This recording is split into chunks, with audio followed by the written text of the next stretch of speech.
RTL Matin. On n'est pas forcément d'accord. Bonjour Éric Zemmour. Bonjour. Ravi de vous retrouver. Merci. Vous souhaitez revenir ce matin sur la crise des migrants, qui fait encore et toujours la une de l'actualité ce matin. Nous y étions dès 7h15 d'ailleurs avec le reportage très troublant de Nicolas Burnand. Et oui, ce fut le mot de l'été, migrants. Migrants à Calais, migrants à Kos, migrants en Macédoine, migrants à Vintimille, migrants en Hongrie, au nord, au sud, à l'est, à l'ouest, migrants partout. Venus de partout, Irak, Syrie, Éthiopie, Yémen, Afghanistan, migrants dans les gants de fortune, migrants dans les hôtels, migrants dans les écoles, migrants dans les rues. Migrants victimes de la guerre et du malheur, migrants violents et menaçants. Migrants.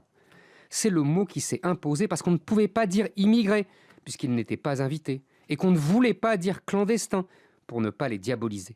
Migrants, c'est le mot qui a été choisi pour imposer l'idée à une population rétive que ce phénomène est inévitable, inéluctable, irrésistible, irrépressible. Les migrations sont un fait, un phénomène aussi vieux que l'humanité qu'on doit accepter comme le temps qu'il fait, contre lequel il est inutile de se révolter à moins d'être un populiste stupide. Le mot a un petit côté fin de l'Empire romain ou conquête de l'Ouest, excès de population d'un côté qui se déverse sur les terres vierges et riches de l'autre. Chacun son tour. Mais on sait d'avance qui tiendra demain le rôle des Indiens. Pris dans l'étau entre les élites, qui en appellent à l'âme de l'Europe, et les classes populaires qui ont l'angoissante impression d'être envahies, nos gouvernements mettent en scène leur inutilité. Bernard Cazeneuve, notre ministre de l'Intérieur, a pourtant multiplié les interventions. Eh oui, notre ministre de l'Intérieur se démène, s'agite, devant les caméras du nord au sud, de l'Angleterre à l'Italie, sans qu'on sache si sa suractivité a arrêté un seul migrant. Nos gouvernants en appellent à l'Europe qui passe son temps à se lamenter sur la plus grave crise de réfugiés depuis la Seconde Guerre mondiale et à faire la morale. Les discours officiels sont faussement raisonnables et faussement compatissants. On ne parle que de sauvetage, d'accueil, de solidarité, d'universalisme, d'humanisme, de cosmopolitisme. Mais les Anglais en veulent aux Français, qui en veulent aux Italiens, qui en veulent aux Grecs, qui en veulent aux Turcs.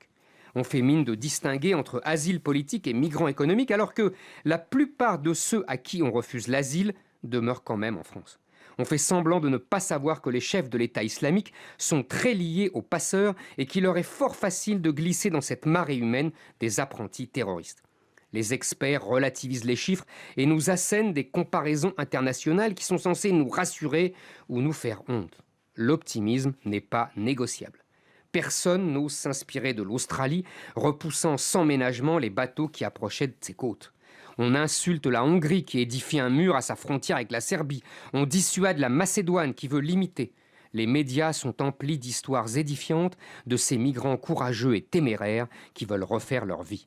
On songe à Stendhal qui disait « Ils prennent l'étiolement de leur âme pour de l'humanisme et de la générosité ». Le retour d'Éric Zemmour sur RTL et demain on retrouve votre compère Nicolas Domenac.